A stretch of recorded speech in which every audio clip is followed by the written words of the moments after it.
Всем привет, ребят, с вами Анирелли. Давайте сегодня поговорим про комбат-анимацию. Да, это та самая штука, которую я и, скорее всего, вы все отключили примерно на первый или второй день игры, потому что она занимает кучу времени, и практически больше не вспоминали про нее никогда, пока не выяснилось, что она оказывается, огромное влияние на игру. И прежде чем начать, я хотела бы поблагодарить товарища с Reddit под ником Pivborg, который сделал шикарнейший гайд на английском языке. Именно им я буду пользоваться в своем гайде. И, конечно же, я оставлю ссылку в описании для тех, кто хочет почитать оригинальную работу. Я бы не знаю, что бы я делала без всех его вычислений. Он супер-пупер молодец. Итак, давайте начнем в первую очередь с того, как вообще работают солдаты в Langrisser Mobile. У нас есть, например, юникорны, у которых есть атака, дефенс, магическая защита и хпшка. И хпшки это у них 615. Но, когда мы заходим в бой, мы видим, что на самом деле у солдат у нас не 600 хпшки, а целых 7000. Происходит это потому, что каждый солдат умножается на 10, и в бою он представлен 10 отдельными маленькими спрайтами этих самых юникорнов. Ровно 10 штучек. Для того, чтобы понять, почему так происходит, давайте временно перенесемся на 10-20 лет назад в игру Langrisser на Sega Mega Drive. Как вы можете заметить, у нас есть Ледин и есть его войска, которые на карте находятся отдельно от него. И это также касается, например, Лаерда. У него тоже есть какие-то свои войска. И в старой игре на Сеге все ваши войска ходили по отдельности, что занимало довольно-таки приличное количество времени. И я, честно говоря, безумно благодарна разработчикам за то, что они, с одной стороны, убрали эту опцию с бесконечными драками именно войск против войск, а с другой стороны, все равно сделали реверанс в сторону старой игры на Сеге и вообще старой механики Langrisser, и дали возможность нашим героям иметь достаточно приличное количество войск. Вот, например, смотрите, это атакуют просто войска Ледина. И сейчас мы дойдем до того, как атакует сам Ледин. В оригинальной игре Ледин у нас войск при себе не имеет, войска атакуют совершенно отдельно. Итак, возвращаясь в наше время, давайте посмотрим, как именно работает ХП у войск. Мы уже знаем, что у нас есть 10 спрайтов, и у каждого из них по 600 хп. Соответственно, когда нас бьет враг с атакой, например, 500, этот враг будет наносить нам 20 ударов, если это вражеский герой. Каждый удар будет наносить нам 500 урона. Но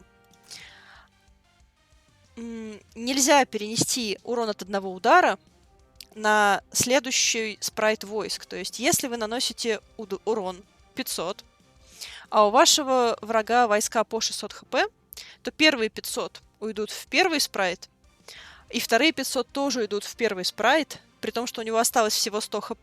То есть 400 хп он вам оттанкует, считайте, за даром. И именно благодаря этому случается в игре огромное количество ситуаций, когда, казалось бы, враг наносит вам столько урона, что он должен был вас убить, но из-за того, что эти хиты считаются как отдельные хиты, и они уходят в войска, и они не могут переноситься с одного спрайта войск на другой, именно поэтому один несчастный юникорн с 600 хп может оттанковать, ну, не знаю, 1000 урона. Просто потому, что первый удар был на 500, а второй удар тоже на 500, и он ушел туда же, куда и первый. Теперь, когда мы разобрались с вопросом, почему войска танкуют больше хитов, чем им, казалось бы, положено, давайте перейдем конкретно к анимациям каждого типа войск. И я сразу скажу заранее, что я отсняла все анимации войск предварительно. И мне пришлось замедлить их примерно вдвое, потому что иначе там невозможно ничего абсолютно разглядеть. Так что не пугайтесь. Анимация будет действительно очень медленная, и это заодно поможет мне вам все нормально рассказать, потому что у меня будет возможность поставить это все на паузу. Итак, начнем с самого простого. Пехотные войска. Это самые медленные и самые, наверное, невыгодные типы войск вообще. Давайте посмотрим конкретно на анимацию. Все солдаты рвутся вперед и бьют того, кого они могут ударить. Каждый из спрайтов наносит один удар, когда они приближаются, и второй удар, когда они уже доходят. То есть у нас 10 спрайтов-солдатиков, и каждый солдатик машет мечом 2 раза. Таким образом, они наносят 20 хитов. И герой тоже наносит 20 хитов, но о героях мы поговорим отдельно. Самый главный недостаток пехоты, как типа войск, в том, что между первой атакой и второй атакой есть некий промежуток времени, в течение которого они могут получить достаточно урона, чтобы второй удар уже наносило куда меньше войск. Это на самом деле страшный их недостаток, по очевидной причине, и это делает пехоту самыми неудачными из всех возможных войск.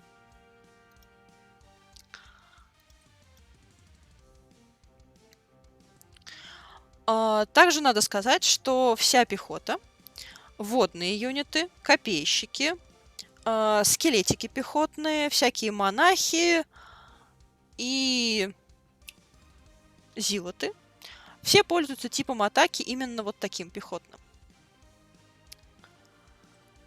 Так что это один из самых невыгодных типов.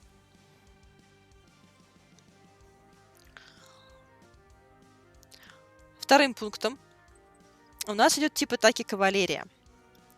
Это как раз наоборот один из самых крутых типов атаки, потому что кавалерия у нас славится тем, что кавалерия быстрая. Все солдаты врываются вперед и наносят урон первым, кого они будут бить, естественно. Но разница состоит в том, что они двигаются быстрее, наносят урон быстрее, и у них нет промежутка между первой атакой и второй, потому что в тот момент, когда они сталкиваются с вражескими войсками, они наносят сразу оба удара, что делает их намного значительно лучше по типу атаки, нежели пехоту. Именно поэтому такой тип атаки намного лучше любого другого, кроме одного случая, когда мы сражаемся с флайерами. В чем проблема анимации с флайерами? Сейчас покажу. Итак, флайеры у нас это такая пехотка, которая летает. Летает она, правда, со скоростью кавалерии, но тем не менее она точно так же наносит сначала первый удар, а потом через какое-то время наносит второй удар. Но главная разница сейчас существует в том, что когда наши враги дерутся с флайерами, или когда мы деремся против флайеров, мы не можем просто подойти и ударить по ним, потому что они в небесах. И нам приходится кидать оружие флайеров, то есть фактически любые типы войск, если они не сами флайеры, конечно же, при драке с флайерами превращаются в что-то типа таких очень сильно убогих лучников. Здесь хорошо видно, что они пытаются кинуть меч в наших ангелов. Именно поэтому, если мы деремся против летунов и наши войска не имеют тип атаки лучники или ассасины или маги, то нам приходится кидать оружие, и все наши бонусы, к сожалению, нивелируются, даже если мы такие классные, шикарные конники. В этом случае именно тот же самый Леон с ангелами, хотя ангелы намного слабее, чем Боундайна, при битве с Боундайна будет иметь огромное преимущество за счет того, что кавалерии приходится кидать в них свое оружие, а у ангелов такой проблемы нет. И это очень странно и очень забавно, но вообще логично. Ну и последний тип атаки, который я буду с вами обсуждать, это, конечно же, рейндж-атака. Сюда входят все маги, лучники, ассасины и прочие товарищи. Что они делают? У нас сначала 5 передних магов стреляют свой пыньк, потом 5 задних магов делают свой выстрел, потом передние 5, потом задние 5, и таким образом они наносят свои 20 ударов. Как мы можем догадаться, это один из самых медленных, самых невыгодных, самых стрёмных способов атаковать, если, конечно же, вы не боитесь того, что вам никто ничего не сделает в ответку. Собственно, в этом вообще и смысл всех рейндж-атакеров. Относительно всякой пехоты и прочих, мы бьем пехоту до того, как она добежит до нас, но с конницей такое не пройдет, и конница ударяет наш первый ряд магов ровно в тот же самый момент, как мы ударяем их. И именно поэтому у нас есть неплохая такая возможность отлететь раньше, чем мы успеем нанести урон, если мы вдруг каким-то несчастным образом оказалось, что деремся в мили. Ну и, как я уже говорила ранее, всем приходится использовать этот способ атаки, если они дерутся против флайеров. Потому что никаким образом мы флайеров достать не можем, кроме как бросать в них свое оружие и надеяться, что оно попадет. Итак, типов атаки солдат у нас всего 4, поэтому сейчас мы перейдем к атакам героев. Тут становится куда интереснее. У нас есть пехота. Используем тот же самый ролик, где атакует Элвин. И такой тип атаки используют все мечники, все водные герои и еще Леден, потому что он особенный. Что происходит? Наш герой машет мечом, и от него расходится такая ударная волна при простой атаке. Что для нас это значит? Очень радует еще то, что анимация атаки мечников у нас не меняется, даже если мы атакуем летунов. Ура! И если мы используем какой-либо скилл, то все происходит примерно точно так же, примерно с той же самой скоростью. Она незначительно варьируется в зависимости от того, какие скиллы мы используем, но в среднем происходит все то же самое, та же самая ударная волна, просто выглядит чуть более эпично. Так мы у нас деремся мечниками. Следующую атаку мы, как положено, будем использовать атаку конницы. Это базовая атака всех типов кавалерии. Наш герой врывается вперед и пытается ударить врага. Приоритет примерно тот же самый, но есть одно большое отличие. В отличие от пехоты, наш герой подбегает вперед сам, то есть он становится отчасти живой мишенью. Еще более интересные вещи происходят, если у нас герой атакует скиллом. Потому что герой конницы, атакующий скиллом, настолько быстр, что он прибегает к врагу быстрее, чем прибегают его собственные войска. И можно особенно хорошо рассмотреть это на реплее той самой атаки Сони Ланы. Смысл в том, что в случае атаки скиллом наш конный персонаж выбегает вперед всех своих войск и становится одним большим хитбоксом, то есть все хиты летят именно в героя. А, возможно, вы не знали, но проблема состоит в том, что если ваши хиты попадают в героя и убивают его, то войска самоуничтожаются. И войска могут даже не успеть нанести вообще никакого урона, если герой настолько глуп, что ворвался поперед, извините, батьки в пекло. Так что все хиты на себя может принять именно герой конницы, когда он атакует своим скиллом. Об этом надо всегда помнить. Это может быть очень-очень опасно. С другой стороны, по приоритету атаки этот скилл настолько быстрый, что его можно сравнить по скорости только со скиллами каких-нибудь ассасинов, которые, как известно, самые быстрые юниты у нас в игре считаются. Ну и на всякий случай напомню, что когда у нас кавалерия использует рейнджовый скилл, такие у нас теперь есть, то выглядит это все абсолютно с той же самой анимацией и с той же самой скоростью, которой обычно используют маги. То есть у нас наш конник превращается в мага, который кидается скиллами, а его войска пуляют тоже какими-то типа фаерболами. В среднем анимация ничем не отличается от как войск маговских, так и героя, тоже мага. Дальше у нас идет самая медленная, самая дурацкая атака. Это, конечно же, атака копейщиков. Они тоже, герой имеется в виду, конечно же, герой точно так же подбегает к врагу, как будто он пехота. Но когда он подбегает, он не наносит никакого урона. Только после этого он бьет один раз оружием, и один раз оружием он наносит сразу все 20 своих хитов.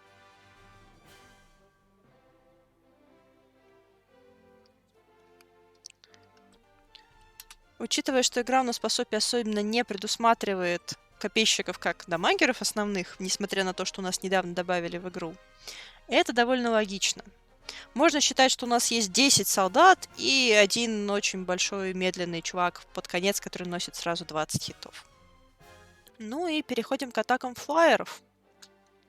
Когда флайер атакует просто, без скилла, наш герой выпускает 4 таких вихрика маленьких. Каждый из этих вихриков наносит 5 ударов, то есть это те же самые 20 хитов.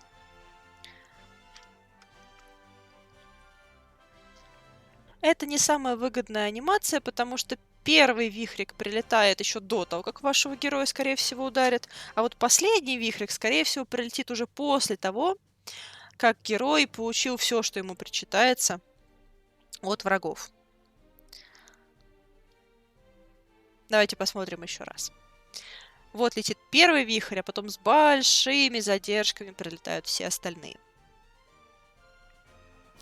Но когда наш флайер использует скиллы для атаки, все происходит совершенно иначе. Вместо того, чтобы наносить атаку 4 раза, мы делаем такой большой молниевый тыдыщ на все поле, который наносит сразу все 20 хитов. Шмяк. Это очень быстрая атака. Она все еще медленнее, чем атака кавалерии, и все еще медленнее, чем атака ассасинов, но вот примерно где-то на втором месте. То есть существует огромная разница между просто атакой флайерами и атакой флайерами со скиллом. Дальше мы переходим к магам. В тот момент, когда наши ведьмочки пуляют по 5, потом еще раз пуляют по 5, герой выпускает медленный фаербол, который улетает куда-то за экран, и под самый конец прилетает и наносит сразу 20 хитов. Очень-очень медленно и очень-очень поздно. Но сразу все 20. И в случае использования магом скилла мы делаем такой большой хдыщ луч, который, как вы можете заметить, прилетает и наносит урон серьезно раньше, и поэтому он намного выгоднее.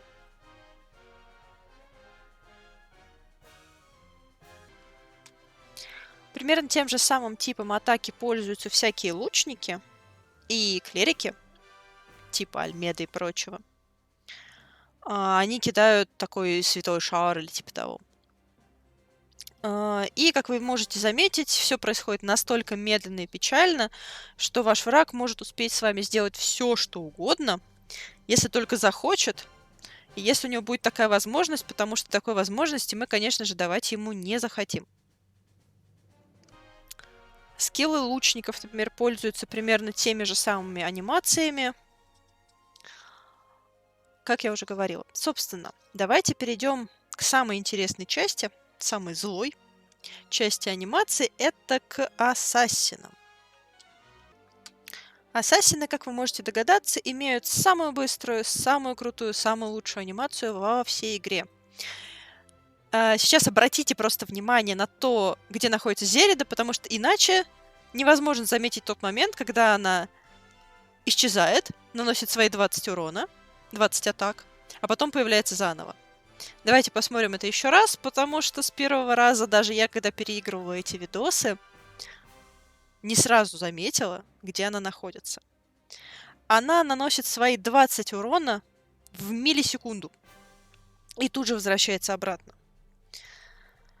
Скорее всего, многие враги даже не смогут успеть начать анимацию своей атаки, если она, конечно, дерется с теми, кто может ей ответить.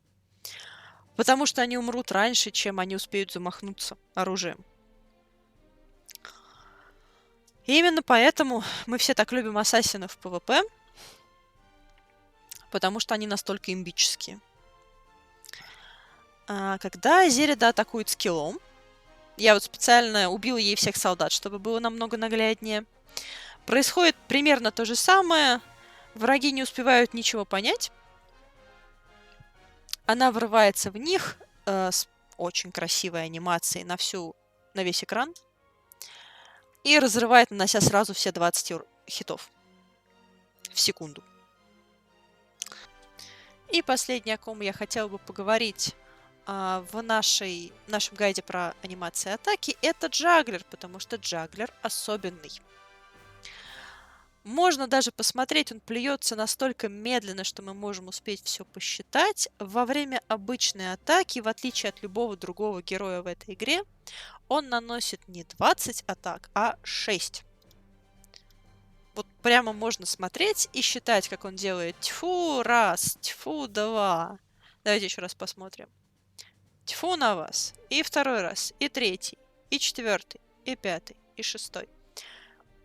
И его атаки действительно наносят урон один раз. То есть в отличие от тех же самых флайеров, которые одним своим ветерком наносят 5 атак, джаглер наносит именно одним плевком одну атаку. Именно поэтому у гидры джаглера, имеется в виду только гидра, конечно, потому что джаглер в коннице будет атаковать как конница.